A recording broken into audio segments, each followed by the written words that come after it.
Superintendent Bob, Principal Wade Miller, Mr. Sears, faculty and staff, boys and girls, thank you for inviting us to such a wonderful and moving ceremony today.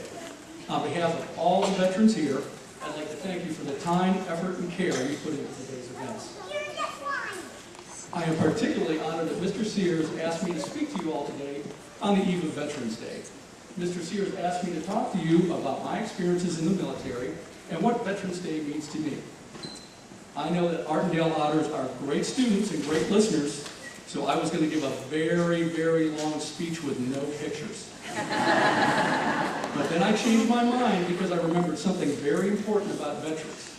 Veterans love telling people stories. But we can get really bored listening to other veterans tell their stories, especially a young veteran like me. I'll begin by telling you a little bit about myself. I grew up outside Detroit, Michigan, and I joined the Air Force in 1988 when I went to the Air Force Academy in Colorado Springs. I was pretty lucky because back then there was a movie that showed exactly what life in the military was like.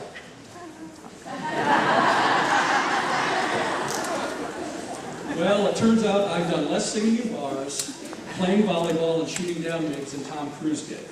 There's been a lot of adventure and excitement in my career, but there's also been a lot of hard work, a lot of sacrifice, and a lot of time away from my family. I've spent most of my career flying airplanes all over the world. As Mr. Sears mentioned, right now I'm stationed at McChord Air Force Base, where I'm a Squadron Operations Officer in a C-17 pilot. For those of you who don't know, this is what a C-17 looks like. Pretty cool.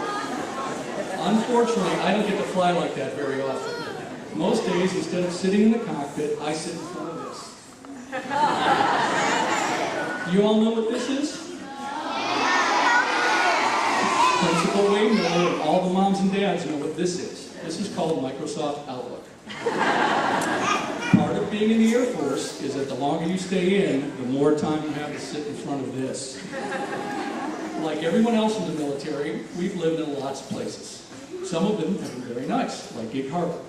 We've also been stationed in Europe, which was very nice. Some of the other places we've lived haven't been as nice as Gig Harbor, though. I've spent a lot of time here.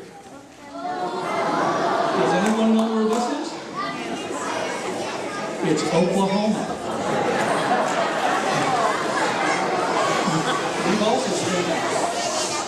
We've also spent 4 years in a little town called Columbus, Mississippi.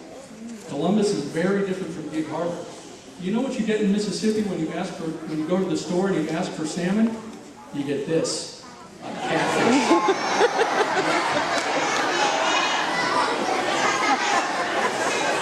As I mentioned before, I've spent being in the military means having spent a lot of time away from our family.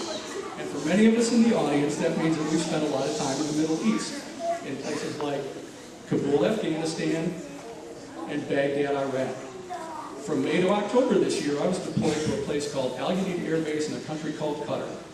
Boys and girls, how many of you have been to Qatar? Okay. For those of you who haven't been there, I'm going to help you imagine what it's like. I want all the boys and girls to close your eyes for a second.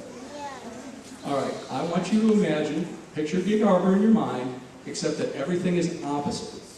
Where there's lots of trees, there's no trees. Where there's lots of water, there's no water. And where there's lots of clouds, there's no clouds. Okay, open your eyes, and that's what you should picture. Boys and girls, there are veterans here today from the Air Force, the Army, the Coast Guard, the Marines, and the Public Health Service. I want you to remember one thing, though, after I give my speech, and one thing I want you to tell all your veteran friends. Ready?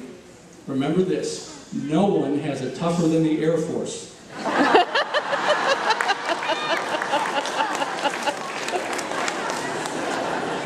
Boys and girls, do you know how tough I had it in Al Udeid? It was so tough, it was a 15-minute walk to the Starbucks. And both pools closed at 10 o'clock at night. That's pretty tough. Actually, it wasn't too bad in Al Udeid. We didn't have too much to worry about. The only thing scary about Al Udeid was something called a camel spider. Now, if you don't like scary bugs, I want you to close your eyes for a second. Okay, everybody ready?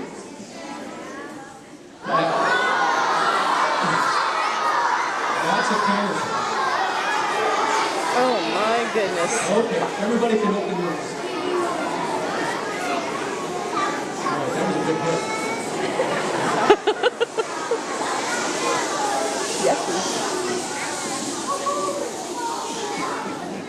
Okay, while I was at Qatar, I worked in this place. It's called the Combined Air Operations Center. My job was to make sure that all the big Air Force planes, about 35 of them, flew where they were supposed to go every day. Every day we flew about 3,500 people to Iraq or Afghanistan or other places in the Middle East. It was kind of like running my own airline. Some of the veterans in the audience today have probably flown on this airline. I'm sure they'll stop me afterwards and tell them what a great job I did getting into their planes on time.